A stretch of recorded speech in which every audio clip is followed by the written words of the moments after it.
Muchísimas gracias, Mónica, por estar aquí. Tú naciste en Puebla en 1983, eres escritora y embajadora de la organización Save the Children en México. Has trabajado como periodista en la ciudad donde naciste. Tienes una maestría en literatura española e hispanoamericana por la Universidad de Barcelona y también eres candidata a doctora en literatura hispanoamericana por la Universidad de Zúrich. Eres activista por los derechos de la infancia. Has publicado libros para niños sobre migración, integración y la importancia del acceso a una educación de calidad. Has sido finalista del 4º premio Auguste Dupin de novela negra en España y tus cuentos han ganado varios premios y han sido publicados en México, España y Suiza. Y bueno, hoy estamos platicando sobre tu novela, tu más reciente novela, La Niña Polaca. Quisiera empezar con una pregunta respecto al peso que le das a la patria en este libro y preguntarte cómo la definirías, por qué, digamos, en la novela es tan importante y tiene un peso fundamental para los personajes que se desarrollan en La Niña Polaca. Primero, muchas gracias por la introducción y sobre todo por este espacio. La verdad es que es un gusto siempre poder compartir con los lectores y las lectoras acerca de lo que esta servidora viene haciendo. Y bueno, como lo mencionas, ¿no? Efectivamente, el sentido de la patria es muy importante en La Niña Polaca. Me parece que patria es un constructo del discurso de poder al final de cuentas.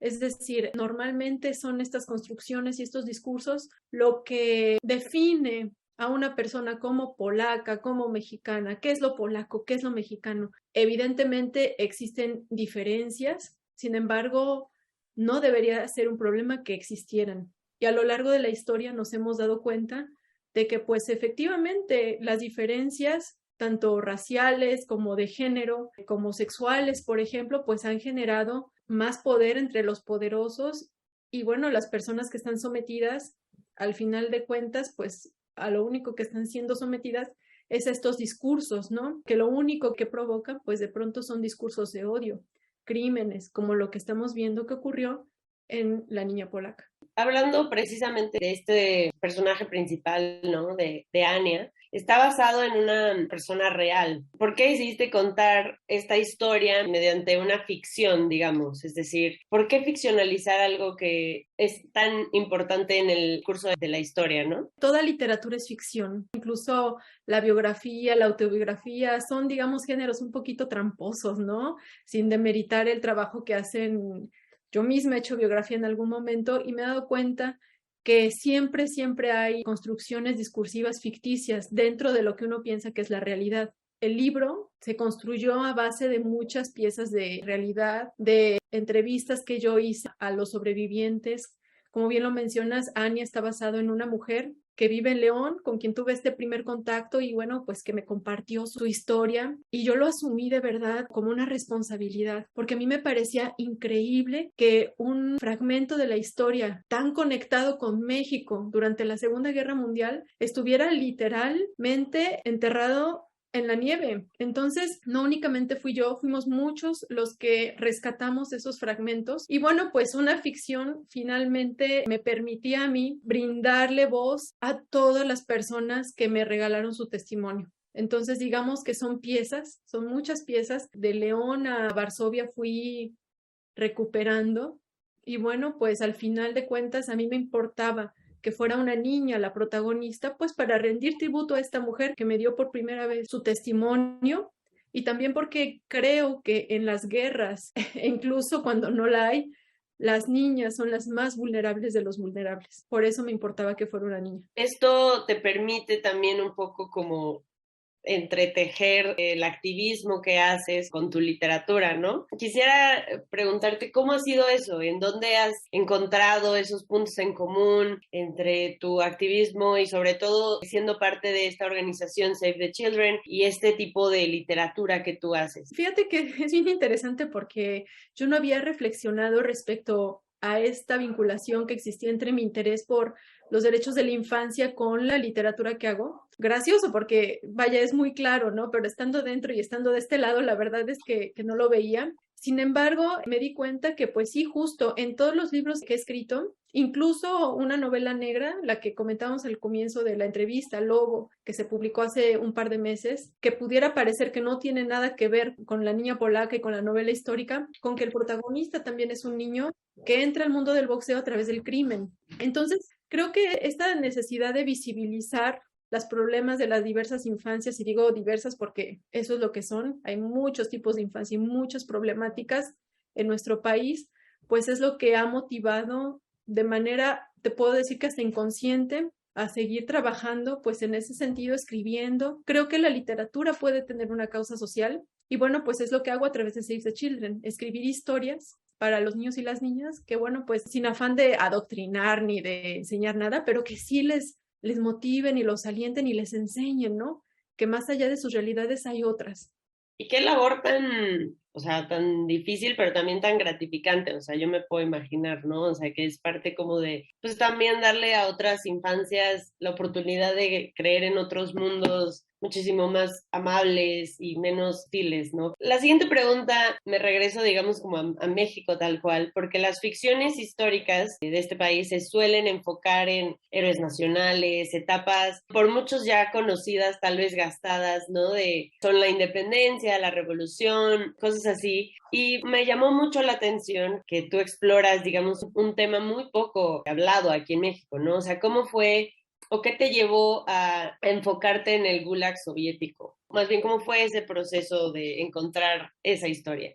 Uy, fue bien interesante, bien difícil también porque estamos hablando de una realidad que es totalmente ajena a lo que conocemos. Tan solo cuando algunos de los sobrevivientes me hablaban de que trabajaban en un clima de -40 grados, yo no podía imaginarme que era eso. Entonces, bueno, y me ves en la montaña aquí en Suiza con ropa de verano, acostándome en la nieve, todos viéndome como si estuviera loca, pero lo que intentaba es pues tratar de llevar mi experiencia a la novela, ¿no? Y tratar, aunque sea, de conectar un poquito con la realidad de ellos, lo cual, bueno, pues fue sumamente difícil. Por suerte he tenido la oportunidad de platicar con personas, ¿no? Que son de Polonia, familias que me ayudaron a través de sus ojos a entender sus realidades. La misma Elena Poniatowska, que a través de algunas charlas, bueno, pues me ayudó también a categorizar o a priorizar, ¿no? Algunos de los usos y costumbres de la cultura polaca. Y bueno, pues te digo, o sea, este trabajo ha sido,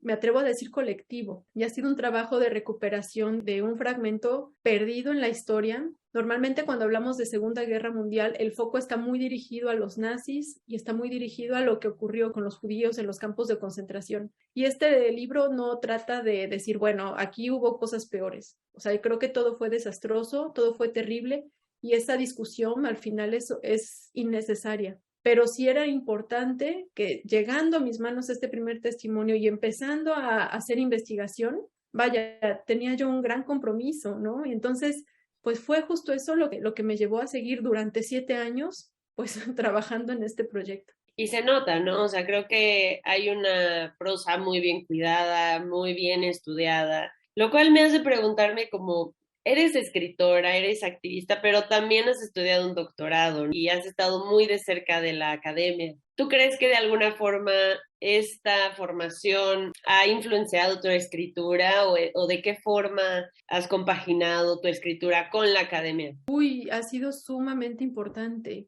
Fíjate que cuando yo entré a la universidad aquí en Zúrich, estoy estudiando un doctorado, todavía estoy en eso, me di cuenta de que a pesar de que pareciera que hay como una contraposición entre lo académico y lo creativo, en realidad cuando uno aprovecha la circunstancia y dices, a ver, voy a usar estos conocimientos para leer mejor o para leer diferente, la verdad es que el resultado es mucho mejor. Yo he tenido profesores increíbles, compañeros maravillosos y entre todos, bueno, pues hemos aprendido a usar, literalmente a usar el aula de estudios pues para generar ideas y reflexiones. En alguna reunión yo les decía, es que las reflexiones vienen de los lugares más incómodos. Si salgo de mi zona de confort, incluso en la literatura, las reflexiones son mucho más profundas. Entonces, cuando leemos La niña polaca y encontramos una historia de una niña desde la visión infantil, que además, vaya, no soy la primera que lo hace en ese sentido, pero creo que ha sido un recurso muy utilizado precisamente por el espacio de incomodidad que le representa al autor ver a la inocencia y a la ingenuidad de los niños y las niñas enfrentados con algo tan brutal como la guerra. ¿Cuáles dirías tú que fueron los retos más grandes para escribir esta novela histórica, pero digamos también documental, pero también explora, ¿no? Lo que hemos estado hablando, detalles de este momento particular de la historia del mundo que aquí en México pareciera que no nos atraviesa tanto, pero sí nos atraviesa, ¿no? Como dices en La Niña Polaca. ¿Cuáles dirías tú que fueron los retos desde plantear la historia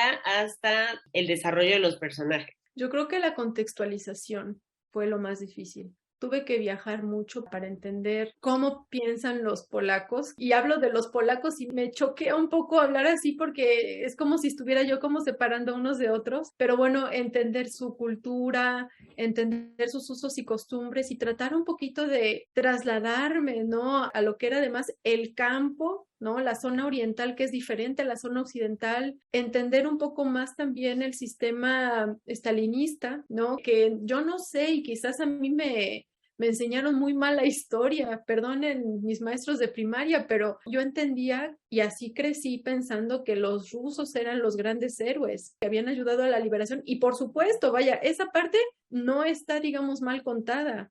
Lo que no se nos ha dicho es que tuvo un costo humano muy grande y es precisamente de ese costo humano del que estamos aquí tratando de abundar. Entonces, eso, o sea, la contextualización creo que fue lo más complicado. ¿Cómo fue? Porque he leído como sobre tu proceso de escritura, ¿no? Y cómo fue cuando tú conociste la pequeña Polonia en México, es decir, ¿qué fue lo que más te llamó la atención? ¿Qué fueron los detalles que más te sorprendieron? ¿Cuáles no te sorprendieron tanto? ¿Cuáles ya esperabas? Es decir, ¿cómo fue eso? Porque me imagino que debió haber sido como toda una experiencia, pues también muy enriquecedora para el libro, ¿no? O sea, como persona que ha leído y que ha escrito, ¿no? Sobre la Segunda Guerra Mundial, me imagino que debió haber sido como un aspecto muy impactante. Sí, y fíjate que lo que más me impactó fue que desconocía en su totalidad esta historia. Es decir, o sea, me encontré con algo que era totalmente nuevo. Por supuesto que sabía que México pues tiene esta tradición de recibir refugiados, o sea, la política neutral, etcétera, pero hablar de una pequeña Polonia en realidad es algo que no me esperaba porque hablamos de otras comunidades, ¿no? Hay españoles, hay libaneses, incluso coreanos en el sur. Encontrarme con esto fue como, no sé, yo lo puedo comparar como cuando un arqueólogo descubre, ya sabes, es una momia, cementerio ahí, o no lo sé, fue algo sumamente... Sí, me sentía yo arqueóloga. Y la verdad es que al momento en el que fui entrevistando a las personas, porque claro, el primer acercamiento con la historia fue, wow, esto es una sorpresa, ¿qué más hay, no? Y cuando empieza uno a curiosear, ¿no? Y empieza uno a conocer los detalles, entonces te vuelves, indudablemente, te conectas con las personas y con las historias y con las víctimas. Y no puedes escribir sin sentir. Claro. Y a mí me pasó eso, que yo sentía el dolor de las personas cuando me contaban sus historias, qué sentía yo cuando me decían es que mi padre murió y no tenemos registro de dónde quedó su cadáver porque pues está en la nieve y está en un lugar sumamente lejano y no sabemos en qué parte del tren, ¿no? Del camino del tren, pues arrojaron su cuerpo a la nieve. Sí. Y te lo hablan de pronto con una naturalidad que resulta hasta más dolorosa. Es decir, la normalización del dolor, la normalización de la violencia, es algo que me cuesta mucho asimilar. Y eso fue con lo más choqueante que me encontré en el camino. La hacienda de Santa Rosa, donde se instaló la pequeña Polonia, pues era como un oasis para estas personas que después de tanta tragedia y de tanto exilio y de que nadie los quería recibir porque nadie se quería echar la bolita ni quería meterse en problemas con Stalin, encuentran en nuestro país, como lo decía Elena Poniatowska, un lugar providencial, un gran refugio para ellos. Y bueno, me imagino además que es parte también, ¿no? De la reconstrucción, no solo, digamos, externa de un hogar, sino interna de la historia personal, ¿no? De cada individuo. que ha sufrido cosas como las que sabemos que pasaron en la Segunda Guerra Mundial, ¿no? Para terminar ya esta maravillosa charla, quisiera preguntarle si tienes algún personaje favorito de La Niña Polaca, quién es, por qué, o si más bien es una especie de que quieres a este personaje porque por los retos que implicó desarrollar su historia, o cómo fue. Tú dime. Obviamente a todos los quiero mucho, pero hay dos que me representan mucho, mucho en particular, que es la vieja Olga, la anciana que cuenta historias a los niños y las niñas en los campos de trabajo forzado, que sí existió una mujer que contaba esas historias, me lo contó una sobreviviente, y Czesław. Czesław me gusta mucho porque es la representación de la esperanza, porque es la personificación de Polonia, porque es la personificación de la nostalgia, y de pronto también nos hace reflexionar su personaje, qué tanto pesa en la vida de alguien la ausencia, cuánta presencia tiene la ausencia. Entonces me quedo con estos dos personajes. Anya, por supuesto, que es como ensamblaje de muchas mujeres que tuve a bien conocer, pero Czesław y Olga me gustan y me encariñé mucho con ellos. Bueno, Mónica, muchísimas gracias por esta entrevista. ¿Hay algo que le quieras decir a los futuros lectores y lectoras de esta novela? Más que decirles, agradecerles desde ya que se acerquen a la historia. Siempre es bonito acercarse a todos estos relatos desconocidos, ¿no? Ampliar nuestro panorama, nuestro pensamiento crítico. Y bueno, pues el libro ya no es mío, ya es de ustedes. Entonces, pues espero sus comentarios y espero también que les guste mucho la lectura. Pues muchísimas gracias, Mónica. Y gracias también por tu tiempo. Gracias, Mariana.